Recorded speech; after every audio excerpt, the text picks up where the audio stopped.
చూసుకుంటే ప్రభుత్వ యంత్రాంగం మొత్తం కూడా గత వారం రోజులుగా తిరుపతి లడ్డు వ్యవహారం మీదే ఉన్నారు. అవునండి, అది కరెక్ట్ కదా. అది చాలా పెద్దది. ఇదంటే కొంచెం ఎవరొకరు హెల్ప్ చేస్తారు, అది ఎవరు చేయలేంది కదా. దాని గురించి అనుకోవటం కూడా మా పాపం. అంత పాపం చేసిన వాళ్ళని ఎలా వదిలేస్తున్నారో తెలియట్లా. ఇంత దాకా ఎందుకు అశ్రద్ధ చేశారో కూడా ఇన్ని సంవత్సరాలు పట్టించుకోకుండా ఇంత జరుగుతున్న దేవుడికే వదిలేస్తే మానవులు ఏం చేస్తారు చెప్పండి. చూసుకుంటే పాపం పాత ప్రభుత్వాలు అంటున్నాయి మాకు తెలియదండి, పైనుంచి వచ్చేదే కదని వాళ్ళు అంటున్నారు. వీళ్ళేమో మీదే తప్పని వీళ్ళు అంటున్నారు. ఏదైనా కానీ మనోభావాలు దెబ్బతిన్నాయి కదా. దేవుడికే అన్యాయం చేశారు, ఇంకా మనుషులది ఏముందిలేండి, ఏం చెప్పలేము. సూపర్ 6 గురించి చూసుకున్నట్లయితేనేమో దీపావళి నుంచి 3 గ్యాస్ సిలిండర్లు ఇస్తామంటున్నారు. దానికి కేవైసీ చేయాలంటున్నారు. ఎలా చూడాలా? అవైతే నమ్మకం ఉందండి, ఇప్పుడే కంగారు పడకూడదు కదా. ఈయన వచ్చాక చేస్తున్నారు, ఇంకా అవి కూడా ఇస్తారనే నమ్మకం ఉంది నాకు. చూసుకున్నట్లయితే మద్యం కంప్లీట్గా రూపుమాపాల్సింది 99 రూపాయలు తగ్గించిస్తామంటున్నారు. ఎలా చూడాలి అంటే పేద మధ్యతరగతి ఎక్కువ శాతం అటువైపు ఉంటారు. సో ఈసారి ఎలా ఉంటుంది అంటారు? అంటే ఏది ఇచ్చినా తాగే వాళ్ళు మానట్లేదు. మా ఫ్యామిలీనే ఉంది, మా సిచ్యువేషనే మేము ఎదుర్కొన్నాం. అంతకుముందు ఆయన రేటు తగ్గించినా పెంచినా తాగటం ఆపలేదు ఎవరు కూడా. ఏదో కల్తీది వచ్చి తాగి తొందరగా చనిపోయే కన్నా తాగే వాళ్ళు ఎలాగో మారరు. కొంతకాలం అన్నా ఇంట్లో వాళ్ళకి ఇదిగా ఉంటారు కదా, అండగా. వాళ్ళు మీరు పెంచినా పెంచకపోయినా ఈ మధ్య ఉన్నంత వరకు కూడా ఎవ్వరూ మారరు. అది దానివల్ల జరిగే నష్టం జరుగుతూనే ఉంటుంది. ఈ కల్తీ దానికన్నా మామూలు దానికోండి కొన్నాళ్ళన్నా బతుకుంటారు, అలా ఉంటారు చనిపోయే కన్నా. అంతే. మీకు ఎంత నష్టం జరుగుతుంది ఈ పరంగా చూసుకుంటే? అంటే ఈ పరంగా అంటే ఈ నష్టాన్ని ఎవరు చెప్పలేము, ఎవరు తీర్చలేంది కూడా. ఏదన్నా కోల్పోయామంటే ఎవరైనా చేస్తారు, ఇలాంటి వాటిని ఎవరు చేయలేరు. అంతే. ఎలా ఉన్నాయి? ఇంకా కొత్త పాలసీలు ఏం తీసుకొస్తే బాగుంటుంది అంటారు ఈసారి ఏపీ రాష్ట్రం వైపు? అంటే నాకంత తెలీదు. ఈ వరదల దానికి మాత్రం బాగానే చేశారు. ఇంకా కొంతమందివి రాయలేదు కూడా. కొన్ని చోట్ల అసలు బాగా వచ్చిన వాళ్ళకి కానీ మొత్తం మునిగిపోయిన వాళ్ళకి ఇంకా కొంతమంది పేర్లు ఆధార్ నమోదు లేదంటున్నారు, అవంటున్నారు ఇవంటున్నారు. ఏమో పరిష్కరిస్తామంటున్నారు కానీ ఎన్ని రోజుల్లో వస్తాయో తెలియదు. కొన్ని ఇళ్లలో లేదంటే ఇళ్లలో లేవని రాశారు. వరదలు వచ్చాక మరి ఎవరి పనులకు వాళ్ళు వెళ్ళాలి కదా, అవేమో వదిలేశారు. ఈ డోర్లో ఎవరు లేరు అని రాసుకెళ్ళిపోయారు. మాదే ఉంది, మేము పనికి వచ్చేస్తాం, పిల్ల కాలేజీకి వెళ్తుంది, మాది డోర్ లాక్ అని రాసుకున్నారు. మళ్ళీ తర్వాత పెట్టాము, వస్తుంది అంటున్నారు. ఎంతవరకు వస్తుందో నమ్మకం లేదు. కొంతవరకు కూడా ఈ సమాచారాన్ని గ్రామ సచివాలయాల్లో ఇచ్చారంటున్నారు. ఏదైనా ఇన్ఫర్మేషన్ ఉందా? రాసుకున్నారు, వాలంటీర్లు రాసుకున్నారు. మరి ఎంతవరకు వస్తాయో ఇచ్చే వరకు కూడా మాకు తెలియదు. మధ్యవర్తవులకి పవన్ కళ్యాణ్ ఇచ్చిన, మరి ఎన్టీ రామారావు ఇచ్చిన, మరి ఎవరిచ్చిన ఎరాళం మాత్రం మధ్యవర్తవులకి మాత్రం అందజేయొద్దు. ప్రజలకు అందుతిలేదు. వాళ్ళెంతలుగా వాళ్ళు వచ్చి ఇంటింటికి అడిగిద్దండి. మాకైతే ఏం అందలేదు. దొరికిన వాళ్ళకే దొరుకుతున్నాయి, తీసుకున్న వాళ్ళే తీసుకుంటున్నారు. మేము వెళ్ళేటప్పటికి అయిపోయినాయి అని వెళ్ళిపోతున్నారు. మాకైతే ఏది నిత్యావసరాల సరుకులు అందలేదు. ఇదండి మా పనులు లేకుండా ఏమీ లేకుండా మేము 2-3 వారాలు మట్టి ఇళ్లలో ఉంటున్నాం. కష్టంగా ఉంది. పరిస్థితులు అలా ఉన్నాయి మేడం. చాలా బాధగా ఉన్నాయండి. పనులు చేసుకోవడానికి పనులు లేవు, ఏమీ లేవు, అన్ని నష్టపోయిన పరిస్థితులు. కనీసం వాళ్ళు తెచ్చారు కానీ ఫస్ట్ లో రెండు రోజులైతే నీళ్లు పాలు మాత్రం మాకు అందే. ఆహారం పరంగా అయితే మాకు సరిగ్గా అందలేదు. అన్ని ఇబ్బందిగానే ఉంటున్నాయి కానీ కొంతమందికి అయితే అన్ని ప్రకారంగా అందుతున్నాయి. మాకంటే ఏమీ రావడం లేదు. మొన్న అయితే వ్యాన్ల ద్వారా వచ్చేసి ఉండే సరుకులు అవి మాత్రం ప్రతి ఒక్క కుటుంబానికి ప్రతి ఒక్క ఇంటికి జరిగింది, అందింది. స్టోర్ బియ్యం ఇచ్చారండి. ఇప్పుడు ఇచ్చే 20 కేజీల బియ్యము, 10 కేజీల బియ్యము, మంచి బియ్యం ఇచ్చారనుకోండి. ఇన్నాళ్ళు బాధపడినందుకు అయ్యన్న వండుకొని తింటారు. రోజు పులిహార తిన్నాము, రోజు ఈ అన్నం తిన్నారు. మామూలుగా బియ్యం ఇచ్చారనుకోండి, ప్రజలు కూర్చొని తింటాకి కొద్ది బాగుంటది. ఈ నెల రోజు బియ్యం వండుకుంటే ఉప్మా లాగా అయిపోతున్నాయి, మెత్తగా అయిపోతుంది అన్నం. కొత్త బియ్యం ఇచ్చారు. ఆ ఇచ్చిన బియ్యం అయినా మంచి బియ్యం కూడా మాకు అందలేదు. మరి సుమారు ఎంత ఆస్తి నష్టం జరిగింది మీకు? సుమారు చెప్పండి, ఇబ్బంది ఏమి లేదు. సుమారు ఎంత జరిగి ఉండొచ్చు? అవును, 50,000 దాకా నష్టం జరిగినట్టేనండి. చాలా ఇబ్బందుల్లో ఉన్నాం. ఒకసారి నాతో పాటు వస్తారా? చెప్పండి. కిందిలే కానీ అది మా కిందిలో చూసుకోండి. నేను చెప్పాల్సింది చెప్తా. నా కడుపు నిండా చాలా ఉన్నాయి మాటలు చెప్పాల్సినవి. నాయుడు గారు ఏమి ఇచ్చారండి మాకు? ఏం పంపించారు ఇప్పుడు వరకు? మేము చనిపోయినాక ఇస్తారా? బతికుండగా తింటాక లేదా మాకేమి? ఇన్ని విరాళాలు తీసుకున్నారు, విరాళాలను ఏమైనా వార్డు మెంబర్ తర్వాత దాచుకొని ఇస్తారా? కార్పొరేటర్ వార్డు మెంబర్ ఏమన్నా సమాధానం? కార్పొరేటర్లు వార్డులు ఎమ్మెల్యే కోటాన్ని ఆ కోటాన్ని ఈ కోటాన్ని కార్డులు ఇస్తున్నారు. ఆ కార్డుల మీద సామాన్లు అవి తీసుకుంటాకి మాకులంటే ముసలాం ముతక వాళ్ళతో తొక్కేస్తున్నారు, తొక్కేసి తీసుకుంటున్నారు. అందిన వాళ్ళు దొంగలు దొప్పుడుగా దోసుకుంటున్నారు. ఒక నిమిత్తం లేదు, ఒక లైన్ లేదు, ఒక నిమిట్ లేదు, ఏమీ లేదు. మరి జనాలంతా ఏమైపోవాలనుకుంటున్నారో ఏమో అర్థం కావట్లేదు. ఇంటికి 25,000 నష్టపరిహారం అంటున్నారు, దాని గురించి ఏమన్నా లేదండి. ఇంట్లో కనీసం కప్పుకుంటా ఒక దుప్పట్లేదు. ఇప్పుడు నాకు లేదు, చీర కప్పుకొని పడుకుంటున్నా నేను. మరి నా పరిస్థితి ఏంటి? నాకు మా ఆయన పరిస్థితి ఏంటండి? అలాంటి వాళ్ళు చాలా మంది ఉన్నారు కిందల్లోళ్ళు. గ్రామ సచివాలయాలకు సంబంధించిన యంత్రాంగం అంతా ఉంది, వాళ్ళు ఏమైనా సమాధానం చెబుతున్నారు వీటిపైన? ఏమీ చెప్పట్లేదు, ఎవరు రావట్లేదు. వచ్చినా చూసుకుంటున్నారు, రాసుకుంటున్నారు, తీసుకెళ్లి ఆఫీసులో పడేస్తున్నారు కుప్పలు కుప్పలుగా.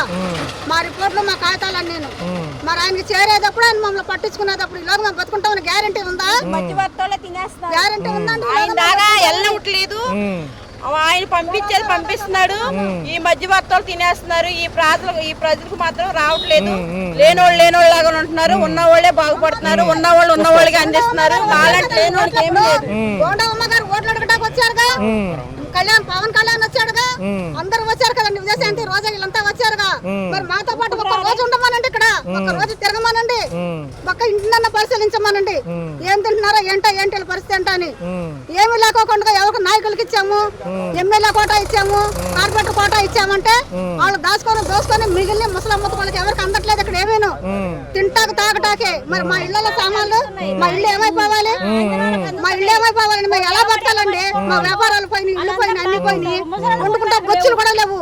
ఒక ఇంట్లో చెక్ చేయమనండి. కింద ఇళ్ళలో కానీ పై ఇళ్ళలో కానీ ఎక్కడైనా సరే దోసుకున్న వాళ్ళ ఇళ్ళలో ఎంత ఉన్నాయో చూడమనండి. ఒక నిమిత్తంగా లేదు. ఇళ్ళకి వచ్చి చూడమనండి, ఎవరింట్లో ఉన్నాయి ఎవరింట్లో లేవు. బట్టలు అయితే బియ్యం అయితే సరుకులు అయితే ఎవరింట్లో ఉన్నాయో చూడమనండి. అది చూసి మనం ఇళ్ళకి వచ్చి ఫ్యాన్స్ వాళ్ళే పెంచుకుంటున్నారు. అందిన వాళ్ళకి అందుతున్నాయి, అందిన వాళ్ళకి ఏమీ లేదు. ఒక్కరికి 2-3 ఇస్తారండి. ఒక్క ఇంట్లో 2-3 ఇస్తారా? అసలు లేని వాళ్ళు ఏమైపోవాలి చెప్పండి, మీరే న్యాయం చెప్పాలి. అసలు లేని వాళ్ళు ఏమైపోవాలి? ఒక్క ఇంట్లో 4 అసలు లేని వాళ్ళు లేరా? అదే మేము వేయలేదా ఓట్లు? వాళ్ళు వేసారా ఓట్లు?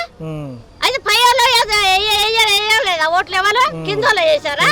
కింద వాళ్ళకైనా అందిన వాళ్ళకి అంతనే, అందిన వాళ్ళకి అంతలేవు. నష్టపరిహారం అనేది కింద వాళ్ళకి ఇచ్చినా పర్లేదండి, పైన వాళ్ళకి ఉన్న వాళ్ళకి నిత్యావసరాలు సరుకులన్నీ అందించాలి కదండి. స్టోర్ బియ్యం ఒకటే మాకు న్యాయంగా అందినాయి. అలాగే ఏ ఒక్క వస్తువు ఇచ్చినా వాలంటరీ ప్రకారంగా మాకు ఇంటింటి పంచమనండి. లేదనుకుంటే మొత్తానికి మొత్తానికి మానేయాలి. అందరికి 2 వందలు ఇచ్చి మాకు ఒక్కొక్కరిని ఇవ్వండి. అలాగ 2 వంతులు ఇవ్వండి. ఎందుకంటే అలాగ నష్టపరిహారం అయింది. కిందిల్లో 4 ఉంటే పై ఇళ్ళు ఒకళ్ళు ఉన్నారు. ఒక కుటుంబం వెళ్ళి 4 కుటుంబాలు వెళ్ళి ఒక కుటుంబంలో అక్కడ ఇరుక్కొని ఉన్నాం. వాళ్ళు మాకు స్థానం ఇవ్వబట్టే కదా మేము బతికి బయటపడ్డాము. వాళ్ళు ఇవ్వకపోతే మేము నీళ్ళలో కొట్టుకుపోతాంగా. మరి వాళ్ళు ఏం పాపం చేశారండి? మాకు ఆశ్రయిస్తాం పాపం చేశారా? కనీసం మాకు రూపాయి ఇచ్చినప్పుడు వాళ్ళకి 10 రూపాయలు ఇవ్వాలిగా, వాళ్ళకి 10 రూపాయలు ఇవ్వాలిగా సార్. న్యాయం చేయండి మీరు, న్యాయం చేయండి మీరు, అందరికీ న్యాయం చేయండి. అపార్ట్మెంట్లు ఉన్నాయి, 4 కుటుంబాలు ఒక ఇంట్లో దాక్కున్నాం మేము. వాళ్ళకి లేకపోయినా మాకు ఇచ్చారు స్థానం. వాళ్ళు వచ్చి కింద వచ్చి ఒకరికాలక్కడ ఒకరు పడుకున్నారు, పైన పై వాళ్ళకి వచ్చి పై వాళ్ళ ఇంట్లో అట్లా దాచుకున్నారు, తల దాచుకున్నారు. ఇప్పుడు అందరికి న్యాయం చేయాలండి. ఒకరికి అన్యాయం చేయొద్దు, ఒకరు న్యాయం చేయొద్దు. కానీ వాళ్ళకు రూపాయి ఇచ్చి సరుకులు సామాన్లు పోయినాయి అనుకో, వాళ్ళు కొంత ఇచ్చి మనకు కొంత ఇయ్యండి. మేము కాదని అంటలేము. నష్టపరిహారం పైన ఉన్న వాళ్ళకి ఆ నిత్యావసర సరుకులు తెచ్చుకోవడానికి కూడా స్తోమత లేదండి. పనులు లేక ఏమి ఒక వస్తువు పోయిందని చెప్పుకోవడానికి నోరు రావట్లేదు. అన్ని వస్తువులు పోయినాయి. అంచేత మీరు న్యాయం చేయాలా? మీరు ఎక్కడో ఉండి ఇలా మాట్లాడితే కాదు. దగ్గరికి వచ్చి ఏమైపోయి ఏంటి, మంచి ఏంటి, చెడు ఏంటి అనేసి వచ్చి చూసి వెరిఫికేషన్ చేస్తే అది పద్ధతి. మేము ఎక్కడో ఇళ్లలో కూర్చున్నా మా బాగుంది అని అంటే కాదు, అది పద్ధతి కాదండి. అది మేము చెప్పాల్సింది అది. అందరూ ఓట్లేసి గెలిపించా కావాలని. అంటే ఆయనంతా ఆయన చూస్తే అలా చేసా, ఈయన చూస్తే ఎలా చేస్తే ఎలా చేస్తాను? అది న్యాయం కాదు కదా. అది మాకు కావాల్సిన న్యాయం కావాలి. రాసుకెళ్లారు ఇంటింటికి ఏ ఇల్లు అవుతుంది, ఏ ఇల్లు కొంతలో ఉంది, ఏ ఇంట్లో వేయిపోయి చూసి రాసుకుంటే అది వేరు. అందరిని ఒకటే ఘాట కడుతున్నారు కదా. అలా గాడ కడితే ఇప్పుడు ఏ వస్తువులు ఎన్ని పోయినాయో ఏంటో అందరూ టీవీ ఏంటి మంచాలు ఏంటి ఇప్పుడు మా ఇంట్లో ఫర్నిచర్ మొత్తం మరి ఈ రోడ్లోకి వచ్చి ఎవరైనా గానీ ఏమైనా వచ్చి ఇచ్చింది కూడా లేదు దేనికైనా గానీ మరి ప్రభుత్వం ఏం చేస్తుందో మరి ఏంటో పైన వాళ్ళకైనా కింద వాళ్ళకి అన్ని పోయిన వాళ్ళకి చూసి రాయమంటే అది రాయట్లేదు మరి ఏం చేయాలండి అలా ఏం మాట్లాడతాం అలాగా వాళ్ళతో ఇప్పుడు మా తాటాకి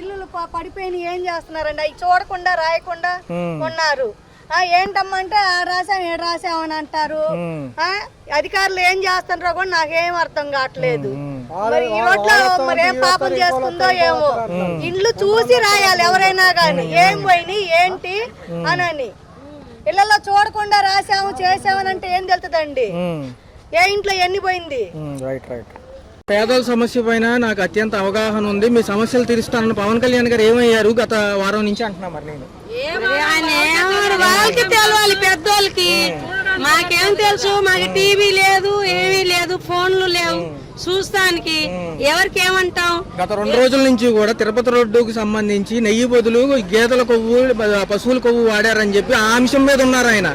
ఇవాళ నుంచి కూడా గుళ్ళో దీక్ష తీసుకుని 11 రోజుల పాటు దీక్షలోనే ఉండి తిరుపతి వెళ్ళి వస్తామంటున్నారు. మరి ఈ 11 రోజుల పరిస్థితి కోసం చూస్తారు జనాలు చూడబోతే జనాలు పోతే మరి లడ్డూలు పట్టుకొని కూర్చుంటారా. పవన్ కళ్యాణ్ లడ్డూ కోసం చూస్తే అసలు ఉండే మొత్తం రోడ్డు మీద బతుకుతుందా. ఆయన వస్తే నేను బాగా చూస్తా బాగా చేస్తా జనాల్ని అన్నారు. మరి అంతా వదిలి ఆయనకి చూసాం. మరి ఈ రోజు లడ్డూలు కాడ కూర్చుంటే జనాలు ఏమైపోతారు. మరి ఇప్పుడు ఏదైతే ఈ అంశం ఉందో ఈ అంశాన్ని పెద్ద చేస్తున్నారు. లడ్డు దొరికిపోయింది వాళ్ళకి గెలిచేశారు కదా 2 చేతుల లడ్డు దొరికింది. ఇంకోసారి ఎలక్షన్ వస్తే ఏమి సార్ ఎవరికి మేము అస్సలు మాకు ఓటు వద్దు ఏమొద్దు. మరి ఇప్పుడు ఎలా అడుక్కొని తిన్నా అలా తినేస్తాం. మీరు ఇంత కష్టాల్లో ఉంటే ఆ లడ్డు విషయం పైన ఎందుకు అంత చేస్తున్నారండి సార్. వాళ్ళ లడ్డు 2 చేతుల లడ్డు దొరికింది. ఇప్పుడు లడ్డే కావాలి వాళ్ళకి. ప్రజలు రోడ్ల మీద చచ్చిపోతున్నారు. తిండి లేకుండా నీళ్ళు లేకుండా ఎగిరి ఎగిరి ఎగిరి ఎగిరి తీసుకుంటున్నారు. మరి పరిహారం ఎప్పుడు అందిస్తారని అంటున్నాను నేను కూడా. మాకు ఇస్తే మా సాయం చేస్తే మేము వ్యాపారం చేసుకుని ఉంటాం. లేకపోతే మా బతికి ఇంతే. మాకు ఇప్పుడు దాకా రేషన్ దొరకలేదు ఏమి రాలేదు. అసలు ఊరెళ్ళి వచ్చే అంతా ఇల్లంతా మునిగిపోయింది. సరుకు మొత్తం నాశనం అయిపోయింది. తిండి లేకుండా బట్టలు లేకుండా అలాగే ఉన్నాం. ఆ బట్టల మీదే తిరుగుతున్నాం. ఇప్పుడు దాకా రాషన్ కూడా దొరకలేదు. మాకు ఏమన్నా పరిగెత్తగలుగుతామా? బళ్ళప్పుడు మేము పరిగెత్తలేం కదా. ముసలం ముక్క ఎలా బతారండి ఎలా బతారు? 7 రూపాయలు 40 రూపాయలు నష్టాలు వచ్చినాయి. మాకు బళ్ళకు వచ్చి ఎవరైనా రాసిన వాళ్ళు కానీ మాకు సాయం చేసిన వాళ్ళు కానీ ఉండారా? మేము మునకి వెళ్ళిపోగానే మేము రోడ్డు మీకు వచ్చాము. బేరాలు లేవు. ఏదో 5 రూపాయలు 6 రూపాయలు అమ్ముకుని వెళ్తున్నాము. ఇంట్లో అన్నాం కొత్తయండి. చూసారా మీరు లడ్డూ విషయం పైనే ఈయన తిరుగుతున్నారు తప్ప మిమ్మల్ని పట్టించుకునే అవకాశం లేదంటున్నారు. లడ్డూకు సంబంధం ఏముందండి? మాకు బాధ్యతలు కూడా తీసుకుంటే మేము కూడా ఏదైనా చూస్తాం. మరి ఎవరు కూడా ఓట్లు వేయాలంటున్నారు. ఆ పరిస్థితి ఏంటి మరి? చూసుకున్నట్లయితే మొన్న 20వ తారీఖు వరకు కూడా ఇస్తామని చెప్పారు. తిరుపతి వైపు మళ్ళింది ఇప్పుడు ఉన్న ప్రజానాయకుల చూపంతా. మరి మీ పరిస్థితి ఏంటి? బండి ఆగితే పడిపోతారు కుర్రాళ్ళందరూ. మా సైజు వాళ్ళు మేము ఎలా పరిగెత్తాము? ఎవరైనా వచ్చి తొక్కేస్తారు పైకి ఎగుతామా మేము? మాకు ఏదైనా సాయం చేయాలి. మా బండికి మా బతుకులు లేవు రోడ్ల మీద. ఏం వ్యాపారాలు అంటున్నా ఏం తిని బతుకం మేము. మరి ఇప్పుడు చూసుకుంటే హిందూ రక్ష ధర్మం కోసం శిక్ష ఆయన ఏమంటున్నారంటే నేను దీక్ష చేపడుతున్నాను 11 రోజుల వరకు ఎవరితోనూ మాట్లాడిన అంటున్నారు. మీరు చూశారు కదా గత 2 రోజులుగా ఏం జరుగుతుందో. లడ్డు గురించే ఉండారు కాదని అంటున్నా. మరి మా పరిస్థితి కూడా చూడాలిగా. ఆయన తోసిందేంటో బండికి వచ్చి విపరీతంగా కార్లు ఆపి ఇదిగమ్మా పోయింది కాబట్టి ఈ సహాయం మేము చేస్తున్నామని అది చెప్పారుగా వచ్చి ఎవరు రావట్లా. మా పళ్ళకాడికి వచ్చిన వాళ్ళు లేరు. చెట్టు కింద ఇచ్చిన వాళ్ళు లేరు. పాకుల కూరగాయలు ఇచ్చిన వాళ్ళు లేరు. మేము ఎలా బతకాలి? అద్దె కట్టుకోమా? 15,000 రూపాయలు అద్దెలు కట్టుకోమా? పిల్లల్ని చదివించుకోము ఏం చేసుకోము? పిల్లలు ఫీజులు కట్టలేకపోతే ఫోన్లు చేస్తున్నారు. ఏంటి పరిస్థితులు ఏంటి? అది జరిగింది అదండి. మరి చూసుకున్నట్లయితే ఈ ప్రభుత్వ అధికారులు ప్రస్తుతానికి వెసులుబాటులో ఉండేటట్టు కనపడటం లేదు. మరి ఈ యొక్క అంశాన్ని పక్కకు తోసేసినట్టే అంటారా, వరదల అంశాన్ని? మా బళ్ళకు వచ్చి ఏదైనా సాయం చేసి వాళ్ళ కడుపులో దయ ఉండి మా బళ్ళకు వచ్చి సాయం చేసి మాకు బళ్ళు ఇచ్చినా పర్వాలేదు, రూపాయి పనులు చేసుకోమని బేరాలు చేసుకోమని ఎంతో కొంత చేతుల ద్వారా మాకు ఇట్టే చాలు. మరి 100 రోజులు అయింది ప్రభుత్వాలు వచ్చి ఇంటింటికి ప్రజాభిప్రాయానికి వస్తామన్నారు, వచ్చారా ఏమన్నా? వచ్చారు కానీ మాకు అందలేదు. అసలు ఏం చెబుతున్నారు, వచ్చినప్పుడు ఏం చెబుతున్నారు? అందరికి ఇస్తాం, మీరు లైన్ లో ఉండండి అంటున్నారు. బళ్ళు ఎక్కేస్తున్నారు, సైజు కుర్రాళ్ళు లాగేసుకుంటున్నారు. మాకు ఏమి అందలేదు, చిట్టుడు గింజలు అందలేదు, కారం అందలేదు, ఉప్పు అందలేదు, ఏమి అందలే. ఒక్కొక్కరు 6 నెలలు 7 నెలలు తినే సరుకు ఇళ్లలో పెట్టి దాచుకున్నారు. వాళ్ళ మీద ఎగబడిపోయి మా పరిస్థితులు ఏం కావాలి? మరి గత 2 రోజులుగా వీళ్ళ చూపు అంతా తిరుపతి పైనే ఉంది. మరి మిమ్మల్ని పట్టించుకుంటారని మీరు అనుకుంటున్నారా? అనుకుంటున్నాం, ఇప్పటికీ అనుకుంటున్నాం. ఎవరూ రావట్లే, మాకు దయచేసిన వాళ్ళు లేరు, అది మేము చెప్పేది. రైట్.